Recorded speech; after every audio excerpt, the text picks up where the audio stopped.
Welcome to another episode of Hemp Barons. On today's show, Joy travels to Kentucky to speak with a true hemp entrepreneur and inventor about HempWood.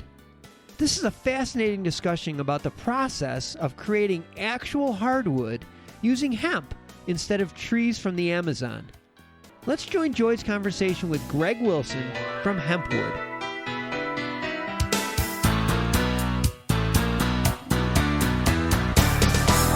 Well, Greg, thank you so much for being with us on Hemp Barons today. Hey, thanks for having me. As I have more than sufficiently gushed, but didn't want to do it online here with our listeners, we're just so totally thrilled to have you. You are a hemp hero of epic proportions as you sit here and create dimensional lumber with hemp, which we have been dreaming about, at least me, since I was bit by the hemp bug 30 years ago, and now moving, of course, into flooring and other things. And we're talking about your wood turning products that are available online, even as we speak today. But Greg Wilson of Kentucky, you have created the company HempWood, brother, and I happen to know that you had a friend, I believe, you'll correct me if I'm wrong here, because I want to get up to some of what you're making, how you do it, some of the comparison and testing, and use our time for that as opposed to the potentially more fascinating pieces of how you came into this. But I know that you were a vinyl siding and flooring guy traditionally, and an inventor of sorts, and that you had a friend who had a bamboo flooring company wanting that bamboo flooring to be commercially available. And as we all know, or those of us who have had bamboo floors in our kitchens, you drop any type of an object on that bamboo floor, or you wear high heels, God forbid, and you're going to damage that floor. It's such soft wood.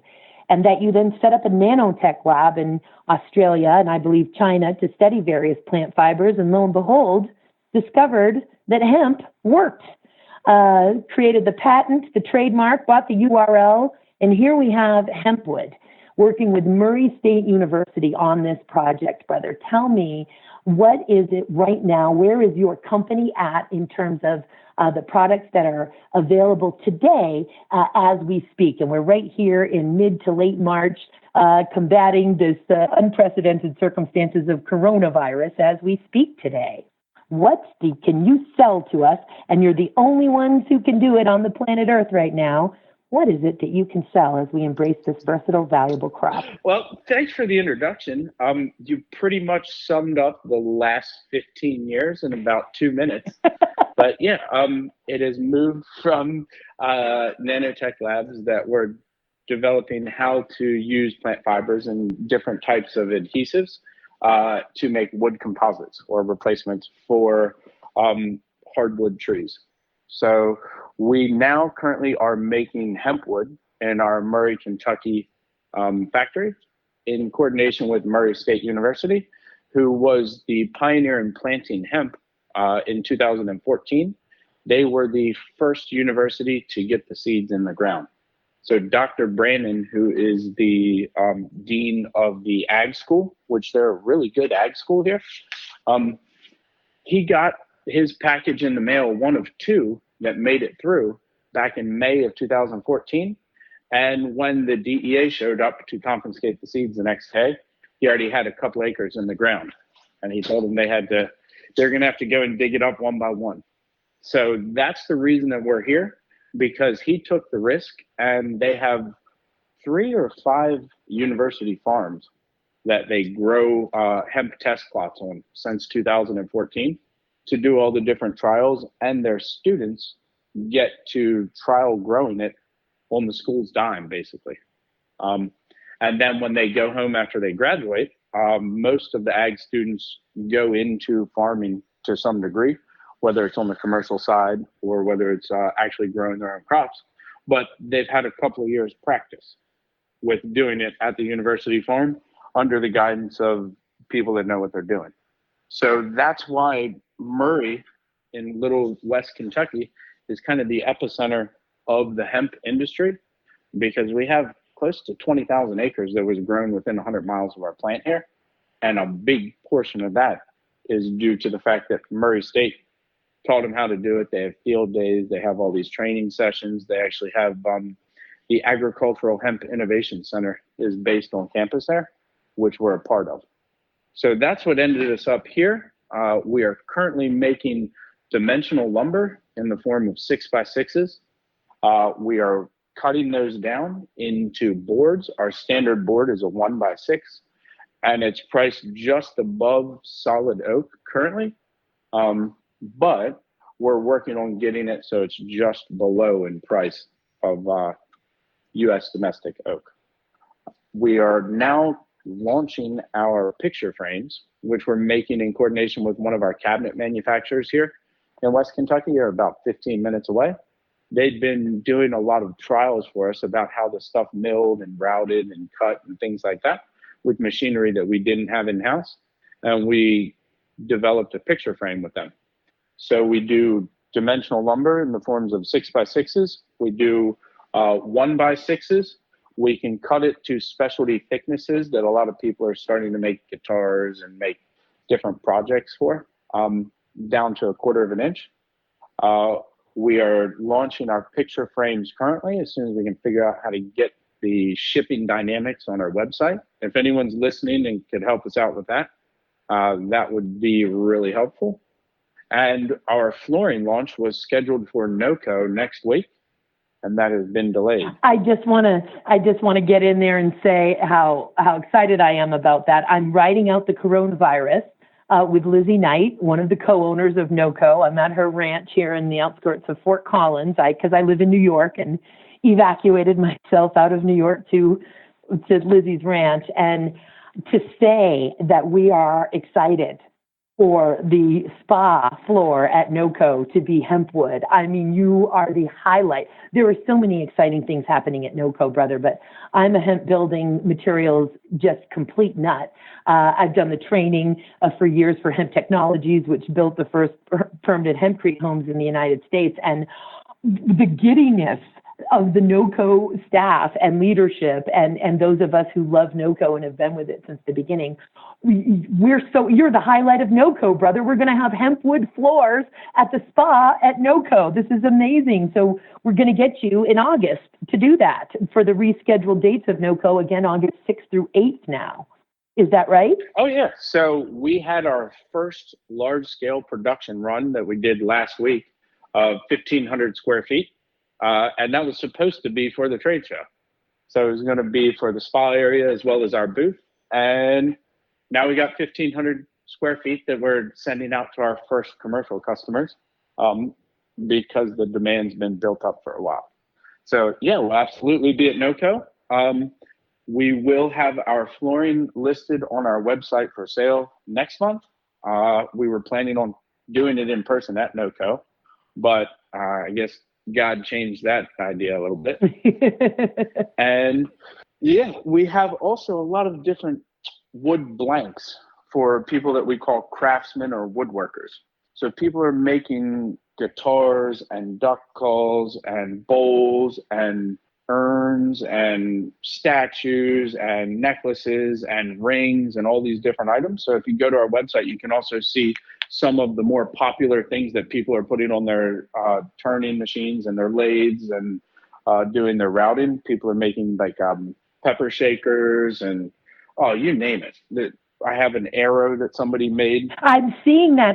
It looks like you've got the peppermill blank, the bowl blank, the bottle stopper blank, the coaster blank, bead blanks, pen blanks. I mean, this is a hempster and crafter's dream at hempwood.com. These materials that you're getting out to folks. And you probably also know the other co-owner of NOCO is, of course, Morris Beagle of Silverwood Hemp Guitars. And, he is and he's a rock star, amazing musician who was in that industry for a very, very many years and still dabbles in it. And, so we're watching Morris and his HempWood guitars. I mean, this is so exciting to have this incredible material available to us to get hemp into our homes and into our lives, with everyday articles. and to really see it on a building material scale. I'm just so excited. Of course, NOCO would have loved to have had that first 1,500 square feet, but amazing, you're actually going to be able to get it out and sell it to somebody who's been dying to have it in their home or their other project. This is so wonderful. Oh yeah, absolutely. It's there's so many different neat things that are being made out of it, and we're setting this up kind of as a sharing community where we'll be the first ones to admit we don't know all of the different ways to use it, and we don't understand all of the different properties and all these different settings that people are looking for. And so when people are buying material from us, we're saying that, hey, look, here's what we find to be the best uses.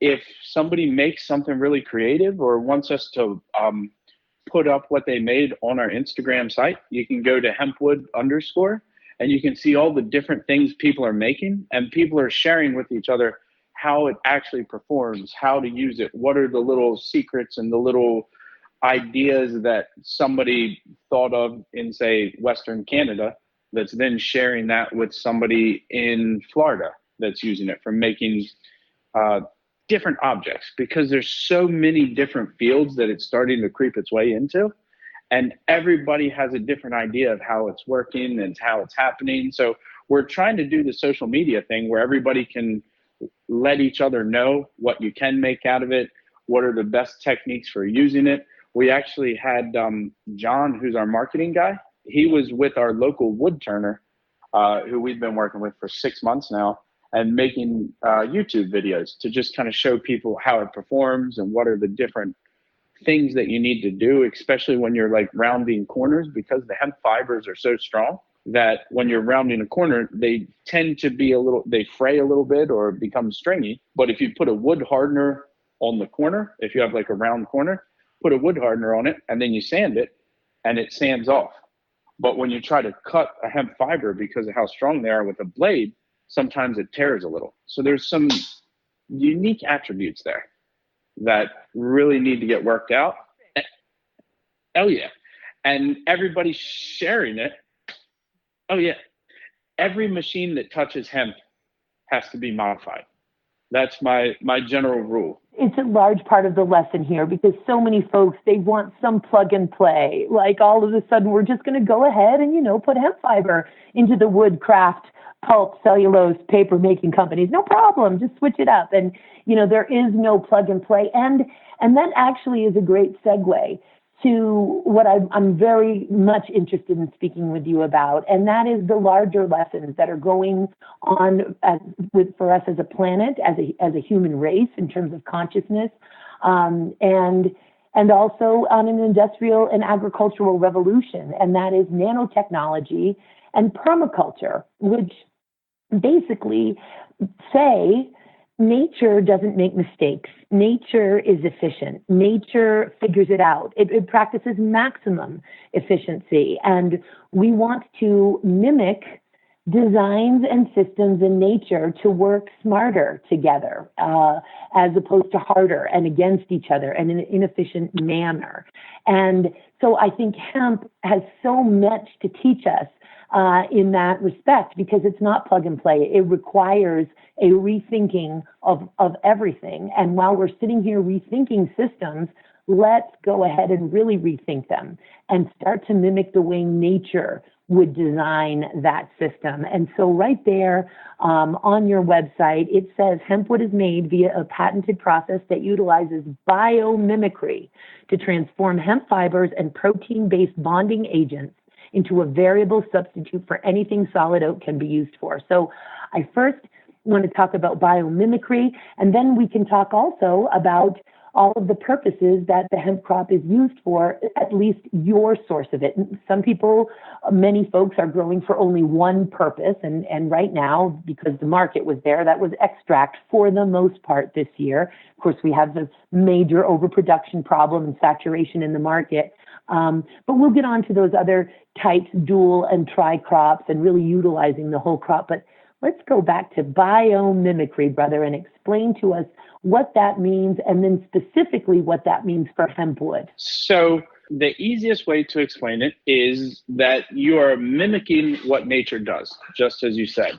So what we looked at when doing the various products from bamboo to eucalyptus to recycling woods, now to hemp wood, is first you want to start out with what you're looking for, the final attributes that you're looking for in the plant. And everyone is after the 200-year-old tropical rainforest wood. And that's because the density is high, which gives it a high hardness as well as a high stability. That's why you hear like Brazilian cherry or teak being the wood that everyone is after.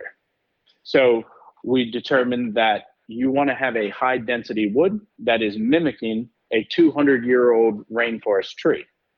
But in order to kind of do the right thing for us, for mankind, is you want to use something that's renewable, something that's pulling carbon out at a fast rate. And so we developed an algorithm that takes fast growing plant fibers. You take an adhesive, which you can use a bio-based adhesive that we're using now, which is made out of soy. And it actually mimics the way that mussels hold their strength. And then you take the proteins from the soy, you impregnate that into our hemp fiber. You use a cross-linking agent, which is an organic acid, similar to what the mussels use. And that is how you bind the product together. You have to dry it out, and you bake it in an oven like a loaf of bread. That causes the cross-linking to occur. And there's actually a couple of little secret things that we put in there. All of them are natural, but they keep out insects and they keep mold out, because hemp tends to mold fairly quickly. So does the high protein inside of the adhesive. So the biomimicry is essentially an algorithm that takes a fast-growing plant, adds a bio-based adhesive, and turns it into a replacement for your tropical hardwoods in final attributes. Does that make sense? It surely does, and I so appreciate that explanation, and it's very visual as well. And a lot of folks are used to hearing all of this antifungal and anti-mold and antibacterial qualities for various parts or industries in hemp, such as in textiles. And then I remember getting my first pair of hemp rope sandals. I was following the Grateful Dead in the early 90s, and hemp rope sandals became available, and I bought my pair, and hey, it was anti-mold, right? These things aren't going to mold. Well, it only took that one rainstorm and those 5 puddles and that leaving them in the back of the van for a week for me to realize that wasn't entirely true. And of course, for hempcrete, which is a construction infill, an above ground construction infill, which is mold, rot, pest, and fire resistance.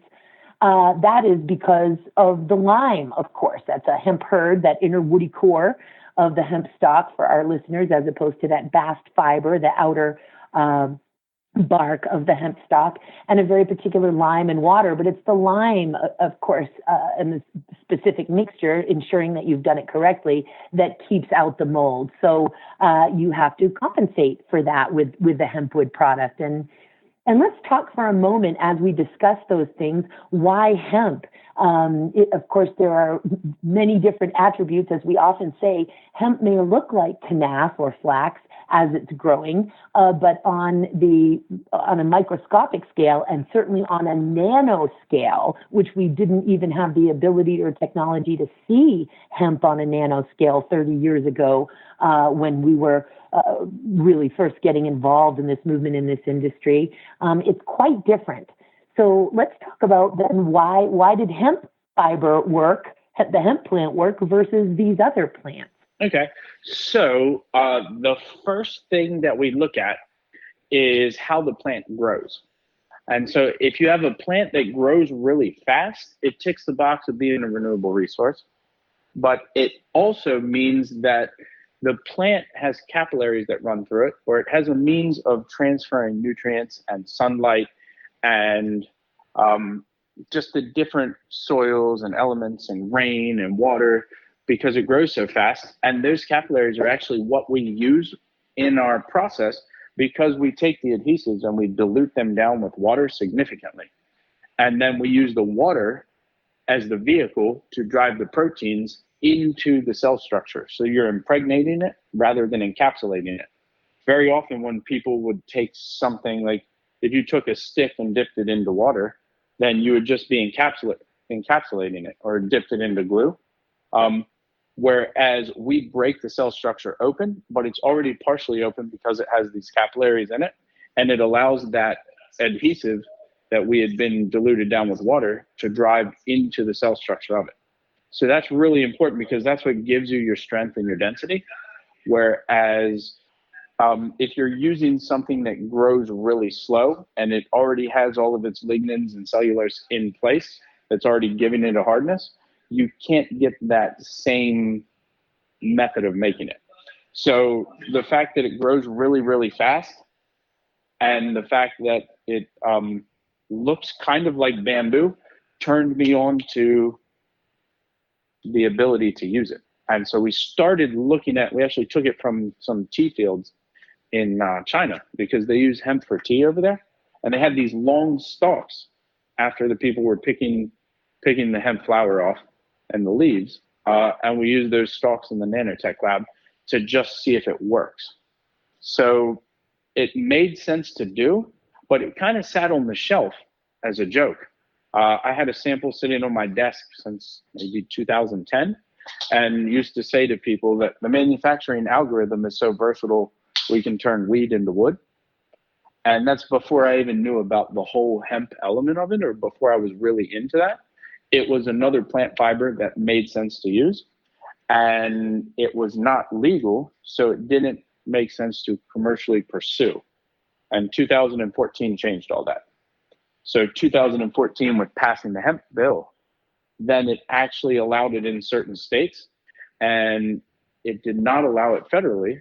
So entrepreneurs could chase after making a new product out of it rather than a large corporation that had to follow federal rules. So that's what kind of allowed us to sneak in there. Absolutely. I mean, it was the, of course, Agriculture Act of 2014, the Farm Bill, which had that glorious legitimacy of industrial hemp research amendment in it and created the agricultural pilot programs, a defined term within that legislation, and defined industrial hemp for the first time in U.S. history, distinguishing it from marijuana. And I remember, the naysayers, when by that time I'd been working in the hemp movements for 24 years. So this was an amazing, revolutionary, cosmic, seismic shift in cannabis policy in the United States. And folks complained because it wasn't enough. And we knew that this path forward through the agricultural pilot programs, and of course now, thank goodness, completely legalized as an agricultural commodity and removed in every respect hemp from the Controlled Substances Act and the shackles of DEA jurisdiction. Side note, USDA interim final rule, but I digress. But we knew that that was a blessing, and it allowed these agricultural research pilot programs then to begin to be invented, or for those state departments of ag, of course, to be able to promulgate rules to create them in states where hemp was allowed to be cultivated. And then for our institutions of higher education, and as you say, Murray State boldly, even before the University of Kentucky or Kentucky State University took advantage of that. And of course, as you stated in the beginning, had to come up against the DEA, who, despite the clear legislation and intent of it, said, hey, this viable hemp seed here is a controlled substance. And that litigation was fascinating, as was the settlement. But absolutely incredible that it unfolded that way, so that exactly as you say, the huge corporations could not immediately come in and take advantage, and instead inventors, small businesses, entrepreneurs, cottage industry were really able to get in there. And for ill or good, many folks focused on extract, but here you have you and Murray State and your incredible team and all of those who support you and have supported you throughout, deciding, no, we know where the trillion-dollar industries are, and we know where the planetary healing is, and it's in the many, many uses of this incredible fiber. Let me ask you, does the silica content within hemp, which is one of the reasons, by the way, that hemp is so perfect for hempcrete, to make that construction infill with lime, is because the lime wants to bond with silica, and wood cellulose is basically void of it. Is the silica content within hemp, does that play a factor in your product as well? That's one of the things that kind of helps from its natural state that allows the bonding to occur. I wish it was higher in proteins, because then I wouldn't even have to use the soy as the base for the glue. We've been working on that, but it just hasn't really come to fruition of being able to make an adhesive purely out of it. But the silica definitely does give it a boost. It makes it so you don't have to do a preparation step that you typically have to do with different woods or different bamboos, which is you have to boil it in the hydrogen peroxide to rough up the surface to be able to get that cross-linking to actually hook into the cell structure. But the silica in this, I believe, we at least give part of the credit, that's why you do not have to do that step, because it actually helps us not having a whole bunch of discharge water from the facility that we have to figure out how to clean it up then. So that's part of the problem with bamboo, is that you have to pull all of these natural elements out of it to basically kill the plant, so then the glue can hook into it. Where this one, we're just unbailing the round bales. We invented a machine to do that. We call it the toilet paper unroller. It just looks like a big toilet paper unroller, and it's got a motor on it. We pull out a half a bale at a time. It's, I think 32 feet long, 4 feet wide. And then we put it through a plywood roller, and that plywood roller breaks open the cell structure of it before we put it into a batching system and submerge it into our adhesive.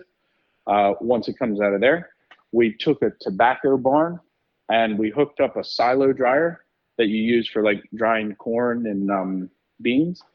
We hooked that up to our tobacco barn, and then we put a recirculating system in there with some humidity and temperature controls to be able to drive it back down to a certain moisture content. And that moisture content makes it so it doesn't crack, so it doesn't have to dry out as much like natural wood. Because with natural wood, when you cut down a tree, you're at 50% moisture content. And then the ends of the logs always split.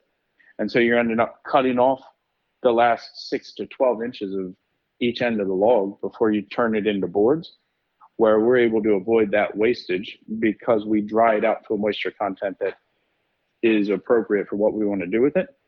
And then that's when we press it into a block and bake it like a loaf of bread. So there's all these different things, and we don't know all the answers, but we're just kind of moving it along as fast as we can and figuring it out on the fly. We've bought probably 25% of our equipment for the facility as we were building it up and learning stuff just on Facebook Marketplace and eBay and secondhand farm stuff. We're dragging it out of different barns around the state of Kentucky and Tennessee and adapting all these different things to try to make it work, because it's a shame to say that people don't make very much in the United States anymore. And so when we're doing different projects in different places, like in China, you can go on Alibaba.com.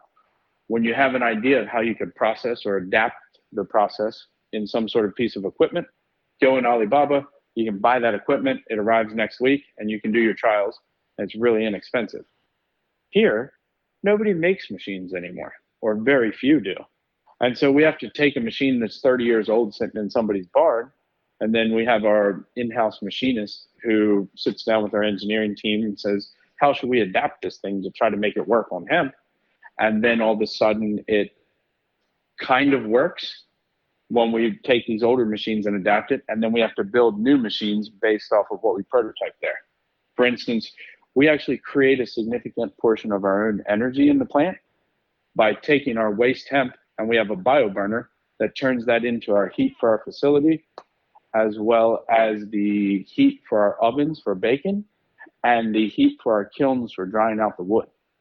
So we're taking our waste and using every bit of it. Just, the USDA interim final rules, and this is specific to cultivation, of course. The USDA only has jurisdiction over cultivation and not processing, but the multitude of public comments, which I wrote for various organizations, and, was just, are you kidding me, on the destruction of hemp, that it tests above 0.3% THC, as opposed to disposal, which, by the way, the Agricultural Improvement Act of 2018, the Farm Bill, the most recent one that legalized hemp as an agricultural commodity, uses the word disposal, not destruction.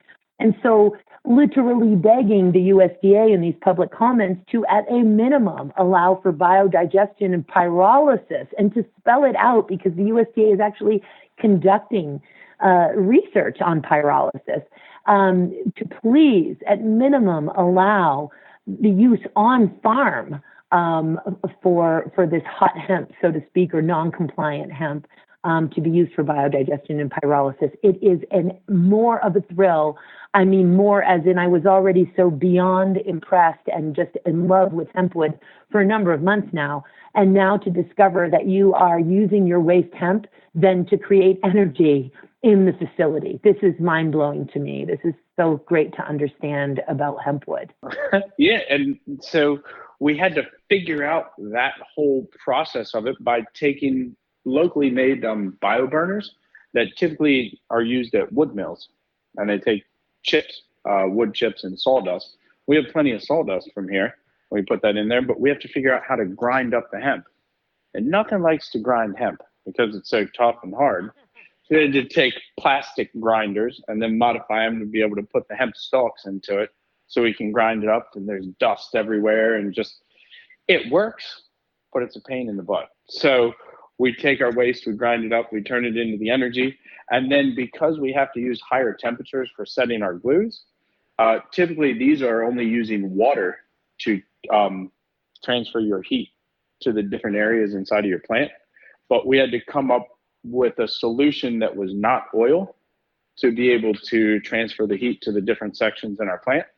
And so we came up with glycine, which is used in the solar panel industry for transferring the power that's created in solar panels. We're now using that to pipe our energy through the plant. So there's all these, it's science and engineering happening from 2 o'clock in the morning when I get to the plant until 8 o'clock at night, whenever the last of us go home. It's quite wild. Hemp is so lucky to have you, brother. And I want to get into some of the certifications and testing so the listeners can, in the time that we have left, so the listeners can really understand the strength of this product. And because I wanted to get into, of course, all of the uses of the plant, and I apologize that we didn't get into that piece of it. I do want to make sure the listeners know that it sounds to me, and you'll correct me if I'm wrong, at Murray State, they are growing fiber hemp, or they're growing hemp, that's 12 to 14 inches tall. The combine comes and takes that flower from the top so that it can be used for extract or other purposes. And of course, takes the seed, perhaps just the seed, for its seed bank. And then you come along and with another setting on the combine and go ahead and take that stock and just leave the roots. Now, the roots, of course, can be used. There are very valuable triterpenes located in the roots of the hemp plant that are very difficult to find in any plant and don't exist in any other part of the hemp plant. But those very same roots, of course, build such organic matter in the soil and help to build the soil. So it's great that they're left there. But the hemp that you use, grown in America, Murray State, being used for the seed bank, the flowers, and the stalk, just amazing. Correct me if I'm wrong with any of that. And then after that, please let us know about some of the tests, CARB2 compliance, the Janka hardness, the dimensional change coefficients, and so on, brother. Yeah, sure. So you're absolutely correct. The hemp is grown, plant about 40 pounds per acre of seed. And so it grows really dense. And when it grows really dense, it doesn't allow the overcrowding of the weeds. So they don't use any sort of pesticides or herbicides or anything like that. It grows really, really thick. The canopy gets up, and then that canopy prevents the sunlight from allowing weeds to grow. At harvest time, which is typically 2 weeks after the male plants start to die, the seeds are ready to go. And so when the seeds are ready, that's the cash crop for the people that we're working with. So they set their combine headers for about 6 foot. Some of them they have to set a little bit lower, maybe 5 feet, depending on when floral and seed material starts on the stalk. So set the combines, they take off the top of the plant. It's separated into flower in one bin, seed in the other bin. The seed goes to the seed banks. I believe they have to freeze it so they can grow it for next year. Or the stuff that's third year crop goes into food. because after the third year, you don't have high enough germination rates. And the food seed costs, I think, like a quarter of what the replanting seed's value is. So they have different streams that the seed goes into. The floral material is baled and it is sent to oil processing facilities. And the next day, we typically come back with sickle bars and cut down the stalks. And then you let them ret for a couple of days, dry out to get the green out of them in the sun.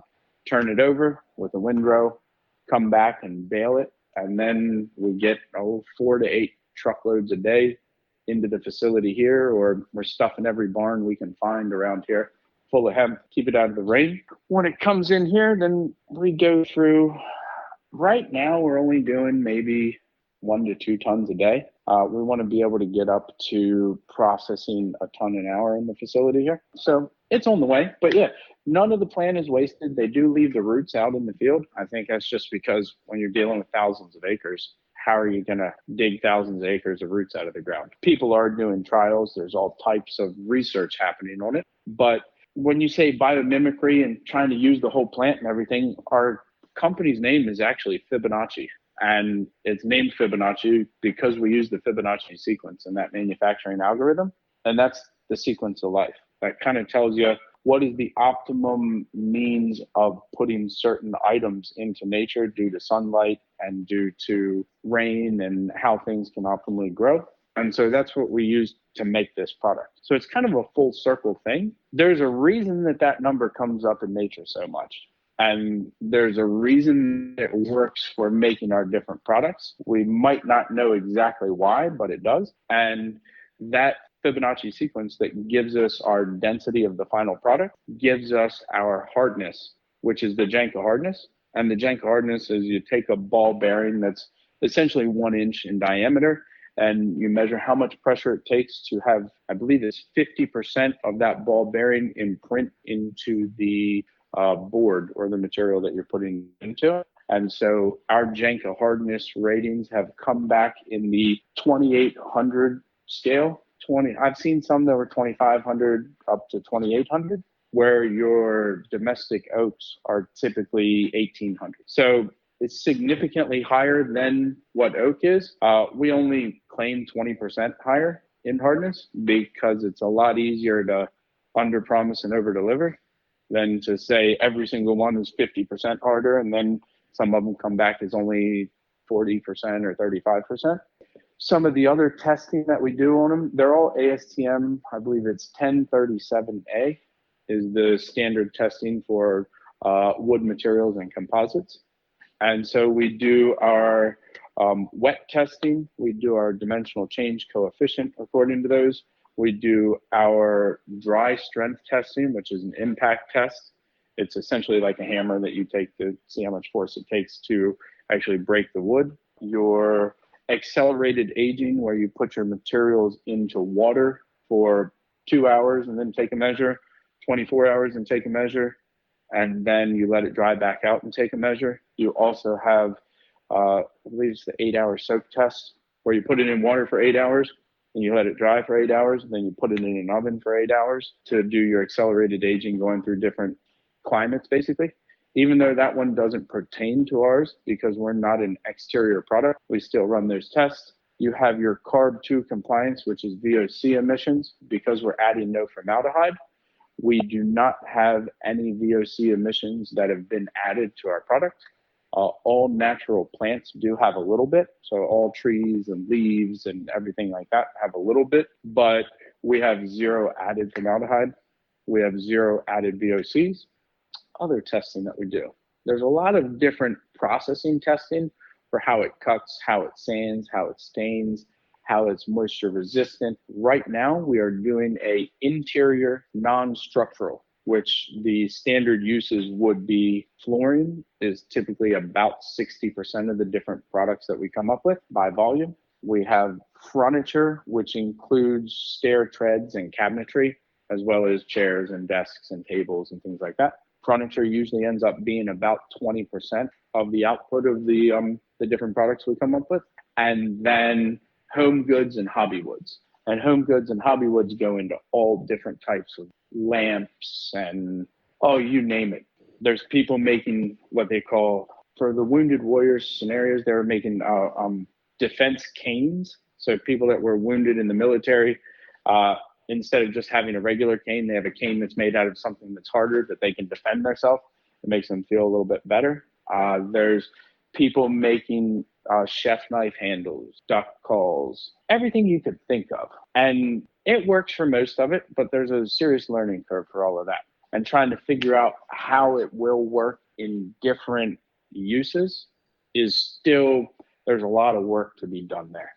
John, who does our marketing, he compiles all of this stuff and he puts it online.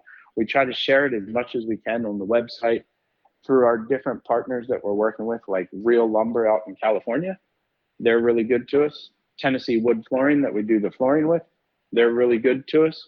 We also have HempWood Canada that's taking off. Our buddy Kareem up in Nova Scotia just had the first HempWood kitchen that he took to a trade show. So there's a whole lot of stuff that's happening. There's a whole lot of new products on the horizon. And we love to see when people make something new and different and tell us how it performs and give us their test results. Whether it's some guy in his little workshop or it's a huge corporation like Shaw, there's all different types of people trying to figure out how does this fit into their current products or into their lifestyle. Well, Greg, watching the lotus petals of HempWood unfold is such a pleasure and treat, especially for a hemp nerd like me who is just been invested in this dream, now a reality, for decades. And you are such a big part of it without even realizing how much real estate HempWood has been taking up in my mind and in my heart since I discovered your existence. Watching it all unfold, thank you. We're talking about a plant grown in America with a facility right here in America, created by an American innovator just like you, a vinyl siding and a flooring guy. Really such a huge part of the revolution. Everybody, do not walk. Run to hempwood.com and please see what the products that are available there, because guess what? If you get into the wood turning section, there is something there for everybody or somebody that you know, and it's time for all of us to have a piece of this in our home, to touch it, feel it, use it, and embrace the new hemp economy. Greg, thank you so much for being with us on Hemp Parents today, and I can't wait to have you back. Hey, well, thanks for having us, and I can't say it more. It takes a village to get this done. Whether it's the people that are growing, whether it's the fellow processors, or it's the market. If people don't buy what we're making, we won't last long. So if you can go to hempwood.com and purchase something while you're sitting at home with this coronavirus blues of trying to figure out what to do in your boredom, dust off your table saw or get your chop saw out, buy some hempwood, and you can get it delivered to your house. You don't even have to go out to Lowe's or anywhere and pick it up, and make something cool, share it back with us, and we'll put it up online so people can know what's going on and how it works. And if anyone wants to come and visit, as soon as this scare is over, come on down. We're in Murray, Kentucky. We're right behind Dunkin's, the little burger joint. So it's hard to miss us. Everybody in town knows. I'll be taking you up on that offer, brother. My youngest will start his MBA at Gatton at UK in June, and I will be taking you up on that offer. Greg, thank you so much again for everything you do here at Hemp Barons. We are just wishing you the greatest success. Hey, thanks for having us, and keep up the good work.